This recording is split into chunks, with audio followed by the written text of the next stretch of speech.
قناعت سے دوری ہی کیا ٹینشن اور ڈپریشن کا سبب ہے؟ ممکن تو ہے بالکل، یعنی کہ جتنا اللہ نے دیا ہے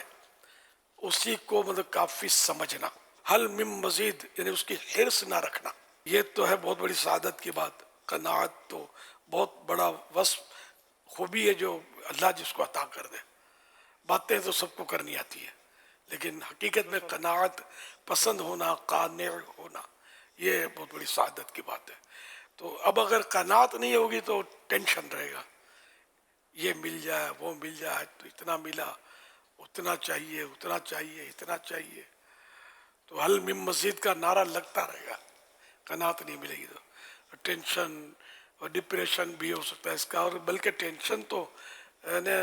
کہوں کہ ہر بیماری کا یعنی سبب بن سکتا ہے، تو شاید ہو سکتا ہے کہ بن سکتا ہو، یعنی جیسا ٹینشن، بعض اوقات ہلکا پھلکا ٹینشن ہوتا ہے کوئی مسئلہ نہیں ہوتا، بعض اوقات دیکھے وہ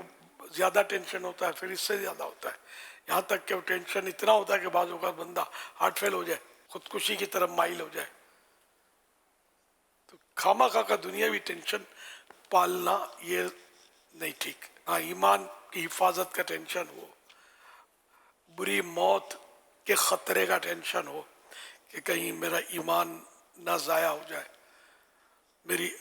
آخرت خراب نہ ہو جائے، قیامت کے دن پل صراط سے میں کیسے پار لگوں گا، میں جہنم میں نہیں جانا چاہتا مگر گناہ میرے کہیں مجھے جہنم میں نہ پہنچا دے، اس طرح کے ٹینشن یہ سعادت مندوں کا حصہ ہے، یہ ہونے چاہیے۔ جبھی تو آدمی گناہ سے بچے گا، دور ہٹے گا اور بالکل لاؤبالی پن ہوگا اور ایزی لیتا رہے گا گناہ کو، تو گناہ سے بچے گا کیسے؟